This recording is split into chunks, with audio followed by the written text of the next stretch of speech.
Vlado, por favor, tienes el uso de la palabra. Solo quiero decirte que ya tenemos cerca de 120 preguntas. No sé cómo vamos a solucionar ese problema. Por favor, continúa. Bueno, espero que con las otras condiciones que voy a ir colocando acá, vayamos respondiendo a alguna de esas inquietudes. Una de las cosas más importantes en la parte de políticas, y por eso que se llama política, lamentablemente para algunos, porque no les gusta a veces la parte política, y yo siempre en los cursos les comento a los técnicos que hacen políticas públicas que tienen que convivir con la parte política. Y la parte política tiene que ver con el tema de la toma de decisiones. La toma de decisiones está ampliamente desarrollada en el ámbito de su vinculación con el hacer políticas. Y por ejemplo, hablando de políticas nacionales, regionales y locales, que veía por ahí una pregunta, la idea es que a partir de las políticas nacionales se hagan políticas locales. Cuando digo se hagan, se identifiquen, se diseñen, se ejecuten y se evalúen, pero con un proceso de desarrollo articulado. A veces, cuando no hay ese proceso articulado, puede haber ciertas incertidumbres en su desarrollo. La ley es bien clara ahí, por ejemplo, ¿no? Dice, las políticas nacionales las diseña y las supervisa el nacional, pero para hacerlo lo hace mediante mecanismos de coordinación con el regional y el local. Y son de obligatorio cumplimiento del regional y local, porque somos un país unitario. Entonces, hay varias, en base a lo que hemos ido mencionando, hay varias formas de referirse a las políticas. Son características que etiquetan un campo de actividad, son una expresión de propósito, es decir, de objetivo general hacia donde uno quiere desarrollar. Pueden usarse para referirse a un programa, como tú lo hiciste para el caso de Juntos, una serie de actividades que están relacionadas y que tienen sus consecuencias a partir de desarrollos conjuntos que necesita la sociedad. Y en función a eso, cuando ya uno se aproxima más a lo público de lo que hace el Estado, se tornan como cuerpos, se tornan como aspectos que son desarrollados por cuerpos y oficiales gubernamentales, son una acción intencional que se hace por y para los gobiernos, involucran siempre la decisión de actuar respecto a algún problema particular. O sea, si yo no tengo un problema claro, va a ser difícil que trate de desarrollar una política. Incluyen en esa lógica también decisiones relacionadas ya no a su identificación de la problemática y su diseño, sino también a su implementación y su nivel de cumplimiento. Mucho ha entrado esto del nivel de cumplimiento, producto de que se ha dado más esfuerzo al tema de la evaluación, y orientan a los gobiernos en qué es lo que van a hacer, cómo lo van a hacer, y sobre esa parte también ayuda el proceso de políticas públicas a decidir lo que no deben hacer. Por eso que, por ejemplo, a nivel de diseño se trabaja con alternativas de solución. Las alternativas de solución permiten hacer una diferenciación en este proceso. A partir de eso hay dos características en las políticas. Uno, los niveles de las políticas, que son superior e inferior, o macro y micro, y otro, los tipos de políticas que se van desarrollando a partir de estos niveles. Entonces, haciendo un cruce de estas variables, tenemos las macropolíticas, que son las grandes políticas, o las políticas sistémicas. También tenemos las micropolíticas, que son más operacionales, o las políticas sectoriales. Por niveles de políticas tenemos a nivel internacional los niveles nacionales, estatales o regionales. En el caso peruano, si hacemos un símil a la nomenclatura internacional, tendríamos las políticas nacionales, las políticas regionales y las políticas locales. A nivel micro, ¿quiénes las hacen realidad esas políticas? En el nacional los ministerios, en el regional las autoridades regionales, igual en lo local, y luego llega hasta lo institucional, ¿no? Y en base a eso uno puede diagramar diferentes casos de política. En caso de las políticas superiores, que son macro y que las hace el nacional, tenemos los temas de regulación, por ejemplo, del sector privado, las políticas regulatorias. Eso no está en el marco de lo micro, está en el marco de lo macro. la reforma de los salarios, lo que tú comentabas de la reforma del servicio civil. A nivel inferior están aspectos muy puntuales, la forma como se compensa el sector agrícola. Ahí sí necesitas política micro, porque eso está en el territorio, necesitas tener bastante aproximación. O por ejemplo las políticas de vacunación, cómo se vacuna en la sierra, en la costa, en la selva. Puede tener una diferenciación producto de la parte operacional. Hay otro tipo de políticas que también son importantes analizar. Es un poco ya más técnico el análisis, se analiza desde los efectos. Entonces, es importante porque también veía una pregunta que decía, ¿tiene que estar orientada las políticas hacia los resultados? Efectivamente, hay dos niveles de resultado, siguiendo el enfoque de gestión para resultados. Un nivel de resultado a nivel de la sociedad, que se le llama impacto, y un nivel de resultado a nivel del individuo que recibe el desarrollo de una política, que se le llama resultado.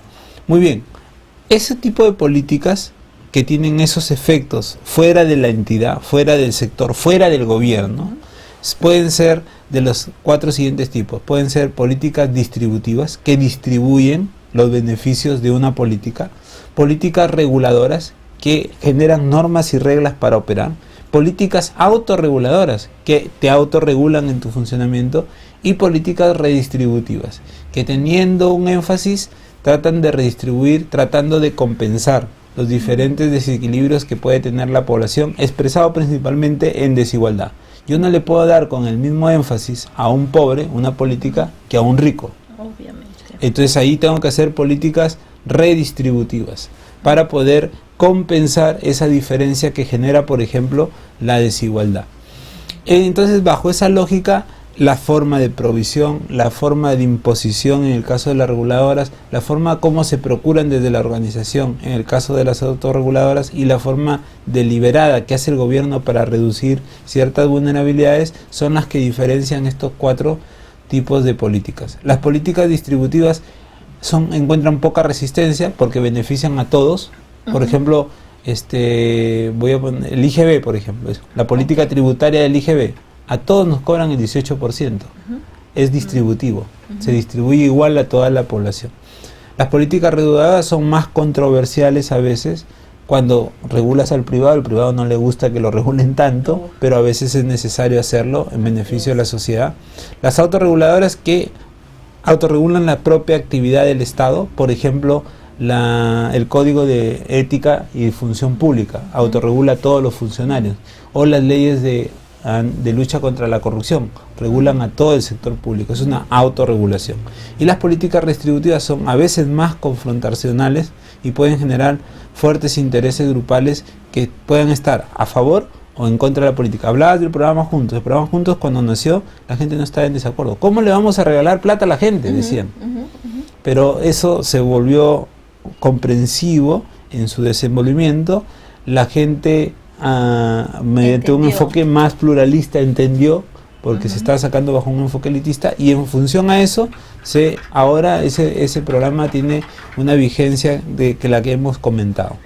Otra cosa importante es los modelos de actuación para hacer políticas. Hay 3 modelos a nivel internacional. El primer modelo es el modelo racional. En el modelo racional, yo trato de analizar el estado situacional de una intervención, y hay cosas que analíticas que me van a dar indicios de que debo cambiar racionalmente la forma como hacer la política. Algunos critican estos enfoques porque dicen que a veces descartan parte de lo bueno que se haya estado haciendo con una intervención y cambian totalmente la intervención. Bueno, los modelos racionales tienden a hacer eso. Claro, hay que saber cuándo aplicas lo racional. Yo diría que la recomendación es que se aplique cuando algo no está hecho. O sea, tú vas a intervenir de repente en algo que todavía nunca el Estado ha intervenido, ahí sí tienes que ponerle bastante razonamiento al enfoque. O cuando algo definitivamente está mal hecho y sabes que está mal hecho y hay un consenso de que está mal hecho, entonces tienes que colocarle un modelo racional que sustente la intervención. El otro modelo es el modelo incrementalista, que debe ser el modelo más usado, en el sentido de que toda intervención que se esté haciendo, de repente, ya no es entonces este modelo para intervenciones nuevas, sino para intervenciones que ya se vienen haciendo. Todas las intervenciones tienen algo bueno y algo malo. El modelo incrementalista es aprovechar lo bueno y sobre eso construir un incremento de valor público a la intervención y dejar lo malo de lado. Luego está el modelo mixto. El modelo mixto es aplicar para toda la intervención las dos cosas. En donde está mal la intervención, lo racional, y en donde está bien la intervención, lo incrementalista. Entonces son aproximaciones sintácticas que permiten desarrollar estos modelos. Vamos a avanzar porque acá está el desarrollo de cada uno de esos modelos que he mencionado para entrar a lo que se llama el ciclo de políticas públicas, ¿no? Por lo general se usan estas aproximaciones en el ciclo de políticas públicas. Hay varias formas de ciclo. La más primigenia usaba 3 fases en el ciclo: la formulación, la implementación y la evaluación. Esa es la forma más antigua de trabajar políticas públicas. Luego ha ido evolucionando, le han ido colocando, hay varios autores. Esto, por ejemplo, es de un autor que se llama Tomasini. Dice que para formular una política pública yo primero tengo que identificar y definir el problema. Luego tengo que formular la alternativa. Luego tengo que adoptar una alternativa. Luego tengo que implantar la alternativa seleccionada y luego que la implanto, es decir, la implemento, la ejecuto, tengo que evaluar los resultados obtenidos. Y de acuerdo a esos resultados, identifico cómo va de nuevo el problema y así es cíclicamente, hasta que el problema desaparezca. Y los recursos que he usado para esta política, de repente ya sean parte de una solución y lo pueda redireccionar a otro problema. Bajo esa lógica, yo diría que en el Perú, por ejemplo, usamos la siguiente sintaxis. En proyectos de inversión pública, que es una forma de intervención de política pública, se usa identificación, formulación, que es desarrollo de alternativas, luego implementación y luego evaluación. En programas presupuestales, que es otra forma de hacer una intervención de política pública, se usa identificación, diseño, implementación o ejecución y evaluación.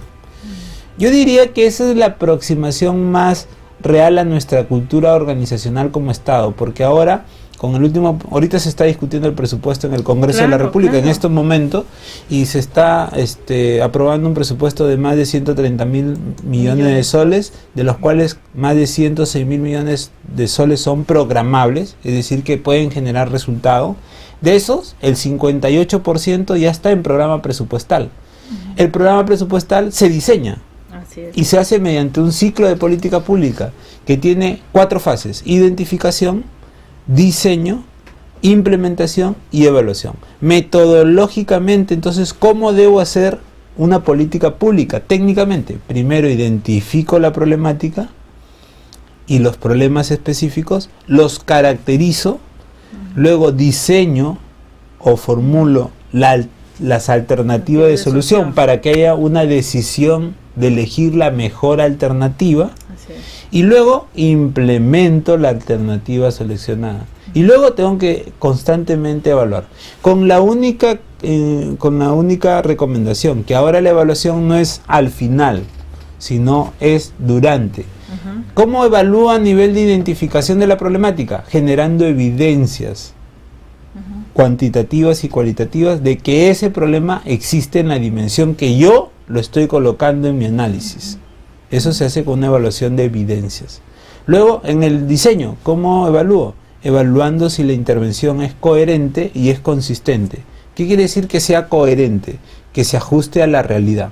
¿Y qué quiere decir que sea consistente?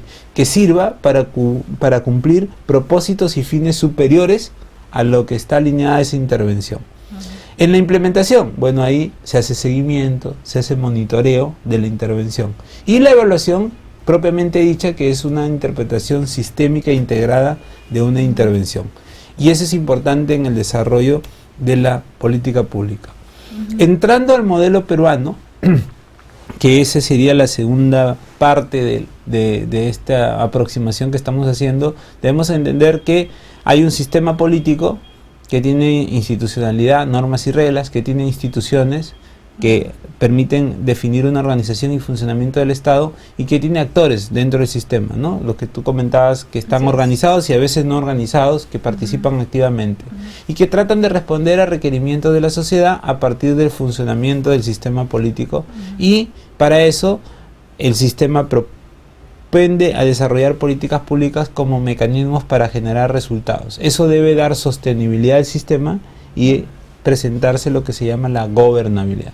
Cuando eso no existe, lo que hay es ingobernabilidad y ya sabemos que se produce cuando hay ingobernabilidad.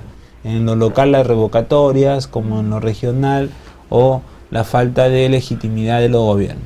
Eso se enfrenta al ciclo de políticas públicas. Hemos hablado de agenda al inicio, de identificación que tiene que ver con los problemas, de formulación o diseño que tiene que ver con las alternativas de solución y definir las estrategias más eficientes para la intervención, de implementación y ejecución, que ahí tiene que ver con la gestión y la capacidad de gerencia que puedas hacer en ese proceso, y en la evaluación que tenemos 5 secciones, ¿no?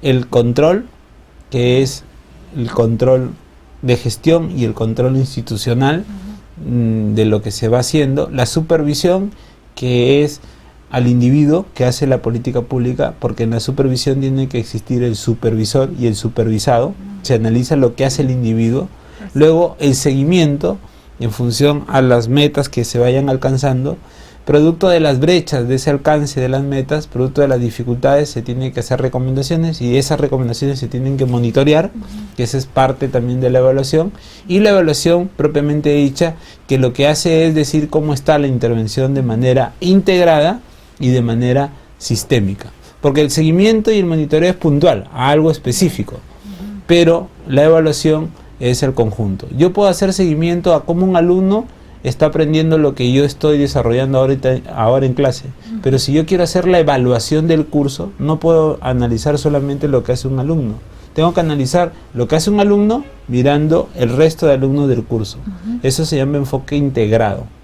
Y enfoque sistémico es ver cómo es la variabilidad del comportamiento en clase y del aprendizaje que han tenido los diferentes tipos de alumnos que tiene el curso y ver cómo se complementan esos esfuerzos. Eso es el enfoque sistémico de una intervención. Una de las cosas importantes es que en política pública se analiza estos 3 factores, ¿no? La necesidad, la demanda y la oferta. Lo que nosotros entregamos desde las entidades es oferta. Lo que nos pide la sociedad es, en base a su necesidad, demanda. Entonces, ¿qué suele suceder en gestión pública, desde las políticas públicas? Lo ideal sería que la necesidad y la demanda estén correctamente atendidas.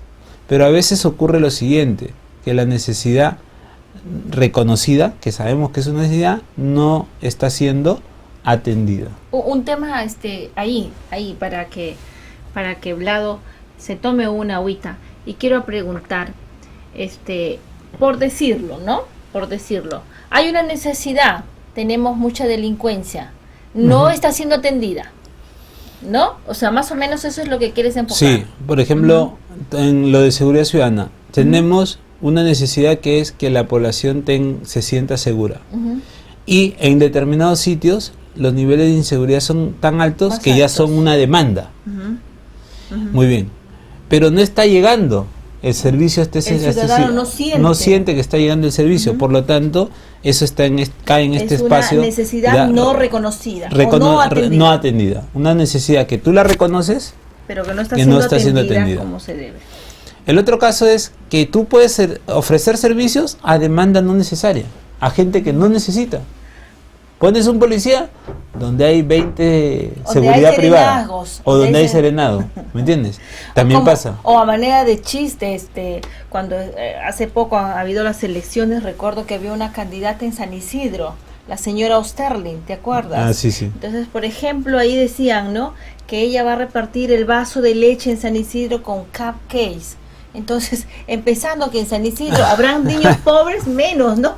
Y menos yo estoy convencida de que por lo menos ahí no se reparte el vaso de leche, porque se entiende que en San Isidro vive gente que sí es pudiente y que no necesita pues este tipo de servicios. ¿A eso te refieres? Sí. Donde se ofrecen servicios donde realmente no hay necesidad eso de tiene un nombre, inclusive en política social, que tú lo has mencionado, se llaman las filtraciones.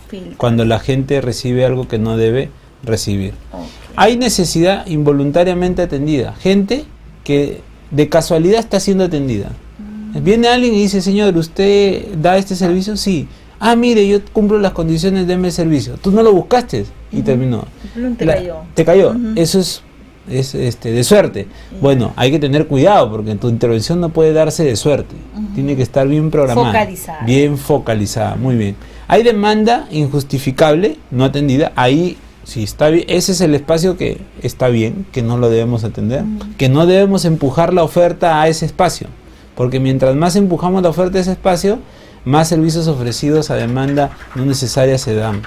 Luego hay necesidad potencialmente no reconocida. Hay gente que necesita que no está siendo atendida. Entonces, ¿qué hay que hacer? Buscar esa gente, lo que tú decías, focalizarla mejor. Y bueno, y lo peor que te puede pasar es que tus servicios que estás entregando no estén siendo utilizados. Que ahí estás generando un costo hundido al país y tus niveles de eficiencia están siendo altamente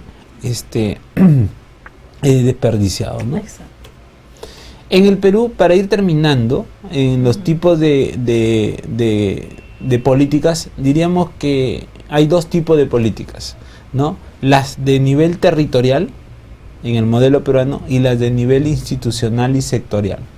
En las de nivel territorial están, y ambos niveles tienen que estar plenamente articulados, porque en el marco de la forma como está organizado el Estado, producto de la descentralización, lo territorial manda sobre lo sectorial.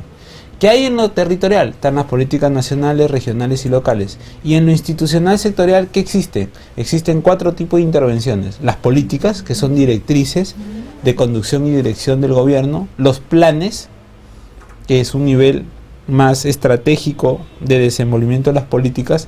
Los programas y los proyectos. Son 4 tipos de intervenciones que se dan desde lo institucional y lo sectorial.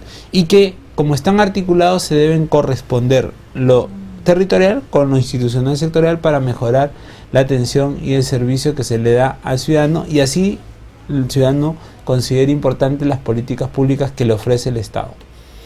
En el nivel territorial les decía que está lo nacional, lo regional y lo local, y en cada una de esas políticas se replican las políticas sectoriales.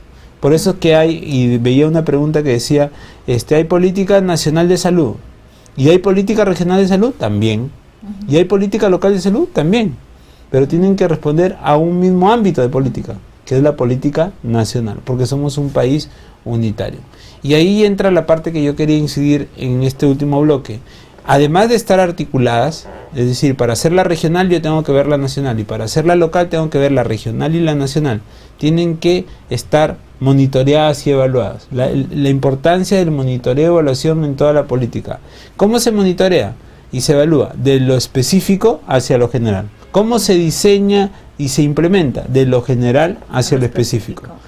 El secreto en la evaluación es que es al revés de cómo se hace y de cómo se ejecuta. Entonces, si yo ejecuto de lo general hacia lo específico, entonces yo evalúo de lo específico hacia lo general. Igual ocurre en las intervenciones, en estas 4 intervenciones institucionales y sectoriales. Se diseña de lo general hacia lo específico, ¿no? En base a lo que se llama alineamiento estratégico de las políticas, de los planes, los programas, de los proyectos. Ahora hay una deficiencia ahí por lo general, porque a veces no están alineadas. A veces los programas se hacen por un lado, los proyectos se hacen por otro, los planes por otro, y eso no responde a las políticas. Y por eso que no están articuladas. Pero ese alineamiento de estratégico, que son de los objetivos, también tiene que luego traducirse en el alineamiento de los logros, de lo que vas logrando en cumplimiento de eso. Y esto está asociado a las metas y los indicadores. Esas metas y esos indicadores son los que se monitorean y se evalúan. Si te das cuenta, las políticas es lo general y se llega hasta los proyectos, que es lo específico. Y cuando yo monitoreo y evalúo de lo específico hacia lo general, ¿no? Muy bien. como siempre, Vlado, las preguntas siguen llegando y no dejan de llegar. Yo les quiero agradecer. Hay una participante que me ha pedido que por favor esta grabación, a mi ingeniero de cámaras, mi ingeniero técnico, esta disertación tuya, esta exposición tuya de esta noche quiere que sea colgada, porque quiere volver a verlo, a repetirlo, porque realmente es muy interesante, es apasionante realmente escucharte, Vlado. Lástima que nosotros tenemos siempre muy poco tiempo. Yo ya estoy hablando con la alta gerencia del centro de capacitación. Nosotros tenemos que hacer sin duda, Vlado, un diplomado, por supuesto contigo a la cabeza, en este tema de políticas públicas. Así que por favor, los que están participando en esta noche, no se preocupen, que pronto Desarrollo Global va a desarrollar un diploma donde contaremos pues con la participación de Vlado, ¿ok? Entonces, Vlado, por favor, continúa, que el tiempo nos apremia. Bueno, la lógica, la última parte era esta parte de evaluación, ¿no? Esta lámina de evaluación. Miren cómo se desarrollan las políticas. La acción pública está enfocada principalmente en atender los problemas y necesidades y tratar de conseguir impactos en esa misma sociedad en función de esos problemas y necesidades. Para eso, la acción pública tiene políticas que tienen objetivos, que tienen instrumentos para ejecutarlas y que tienen resultados que obtener a partir de eso. Y la evaluación es integral. Yo puedo analizar los problemas a partir del diagnóstico y las evaluaciones de diseño. Ver si los objetivos se adecúan a los problemas y necesidades, eso se llaman evaluaciones de adecuación. Ver si los objetivos se adecúan a los instrumentos y los objetivos se adecúan a los resultados, eso se hace con evaluaciones de coherencia, de eficacia. De los instrumentos hacia los resultados con evaluaciones de eficiencia. Se puede evaluar la gestión, se puede evaluar los procesos para desarrollar las políticas, se puede evaluar los impactos. Pero la recomendación internacional, y eso es lo que les quería transmitir para cerrar esta noche de estos bullets o píldoras rápidas de desarrollo global sobre políticas públicas, es el siguiente: que cuando ustedes quieran evaluar, tienen que hacer evaluabilidad. No hay forma de ponerse ustedes de repente a decir, hay que evaluar como sea.